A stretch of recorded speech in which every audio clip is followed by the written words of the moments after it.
Let's bring into the conversation journalist Martin Riepel, who joins us live now from Lima. Thanks for joining us, Martin. In terms of the candidates, 35 is a huge pool to draw from. And the leader right now, according to the polls, that is Keiko Fujimori, a very controversial choice given her father. But voters are really split along all lines. Exactly what message is going to resonate the loudest with them? Well, thank you very much for this invitation. Yes, so most of the candidates of this political campaign are barely registered in the polls. They are literally in the decimal points, even the front runners. The ones with the best chances of reaching a runoff are polling at around 10% as Keiko Fujimori. This fragmentation is not a coincidence. In recent years, Congress approved electoral rules that in practice made it easier for small parties to register.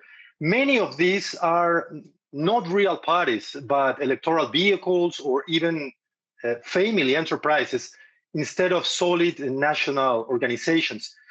It is very likely that the parties that designed this system and that dominate Congress today assume that even if they were unpopular, they would have a better chance in they competed against a swarm of tiny groups. That logic helps explain why we now have a ballot that looks more like a catalog instead of a serious contenders ballot. But yeah, you are very right. So right now there is a lot of uncertainty in terms of which ones of these candidates are going to get to the ballotage during the next days.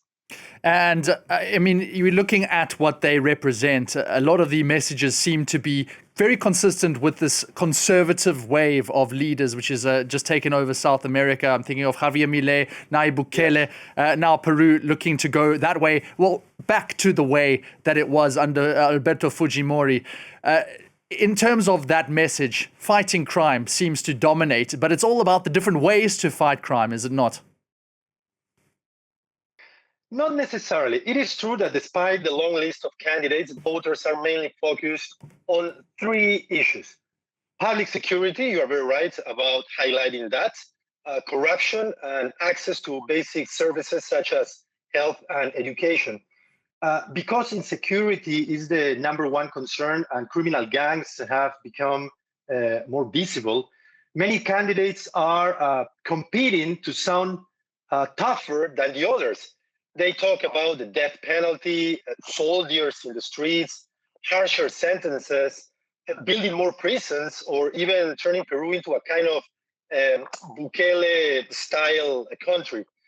And yes, no matter if those candidates are left-wing or right, most of them are promising to Peruvians to fight in the hardest way possible crime. So under that point of view, many of their proposals or promises during this campaign are very aligned.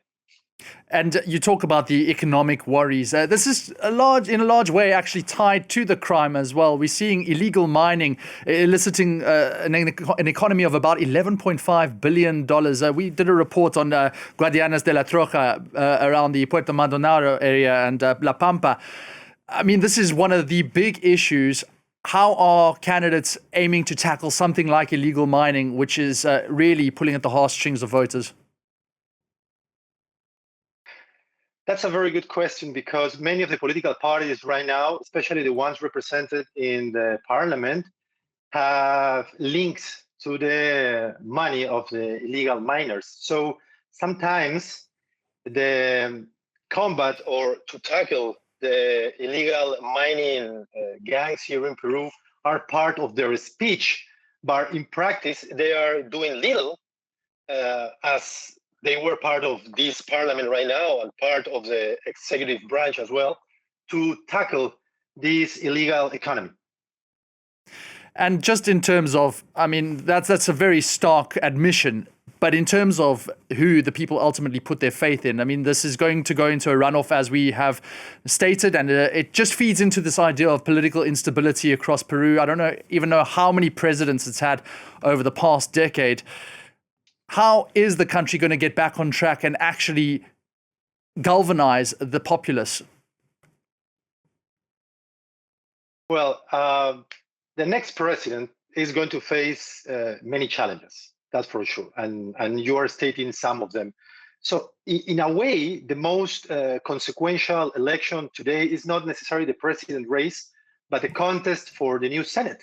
Because recent political reforms in Peru have altered the balance of power. The Senate is said to become a kind of a superpower, and that leaves the presidency much more constrained and fragile. That is why the first challenge, I would say, for the next president will be to build a working majority in Congress, one that gives them a realistic chance of actually finishing the president's 5 years term. And then comes the challenge of legitimacy, the one you were talking about. So the next president will have a relatively small natural base of supporters. Their victory will be the product of a forced majority during a ballotage, with many people voting against the other candidate. That makes it crucial to show early results on public security, which is by far the top demand in the country. And also, if you allow me, please, institutionally, the task is to also rebuild trust. That means taking the fight against corruption seriously, not just with zero tolerance speeches, but by strengthening the justice system, the public prosecutor's office, the police, and even the electoral authorities. And it just seems like it's a Game of Thrones about to play out in Peru on Sunday. Martin Exactly. Riepel, thank you so much for joining us and just outlining really where we stand in the country.